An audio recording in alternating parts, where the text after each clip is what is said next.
Ito ang GMA Regional TV News.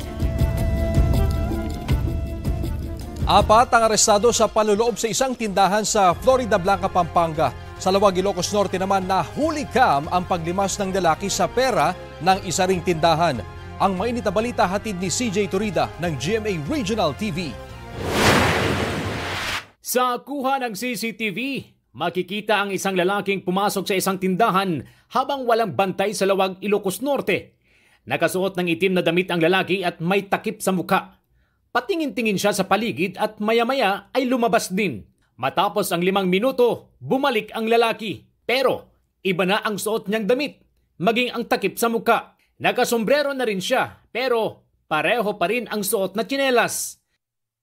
Doon na niya nilimas ang pera sa kaha. Kumuha rin siya ng sigarilyo at cellphone na nakapatong sa mesa bago tumakas. Nai-report na sa pulisya ang insidente para matugis ang suspect. Naaktuhan naman ang 4 na lalaki na nanloob sa isang convenience store sa Florida Blanca, Pampanga. Ayon sa mga pulis, na-monitor sa CCTV ng may-ari ng establishmento ang pagnanakaw at inireport sa pulisya.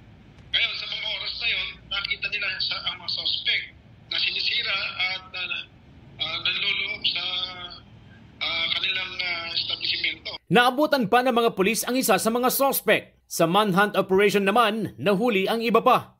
Sa inisyal na investigasyon, sa likod dumaan ang mga suspect at sinira ang pinto roon. Kabilang sa natangay ang ilang grocery items at mga perang laman ng vault at kaha. Nabawi na ang aabot sa 90,000 pesos at na-recover naman ang iba't ibang kalibre ng baril, granada, tools at SUV na ginamit bilang getaway vehicle. Nahaharap ang mga suspect sa reklamong robbery at illegal possession of firearms and explosives. Patay ang isang ina sa Calasiao, Pangasinan matapos mabagok ang ulo ng maaksidente sa motorsiklo. Bibili raw sana ng gatas ang biktima kasama ang mister para sa kanilang 2 taong gulang na anak. Kwento ng kanyang mister, nasugatan naman sa aksidente. Isang aso ang sanhi ng disgrasya. Tumawid po yung aso, iniwasan ko po talaga siya, pero sumalubong pa rin po. Yun na, nung pagkaano po, bumagsak po bigla yung asawa ko.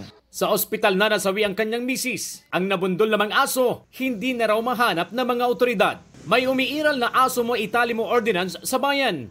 Pero ang problema, marami pa rin daw ang hindi sumusunod. Sa mga kabarangay, kailangan po nating itali yung aso natin kasi merong ordinansa dyan, may penalty po na nakapatong. CJ Torida ng GMA Regional TV, nagbabalita para sa GMA Integrated News.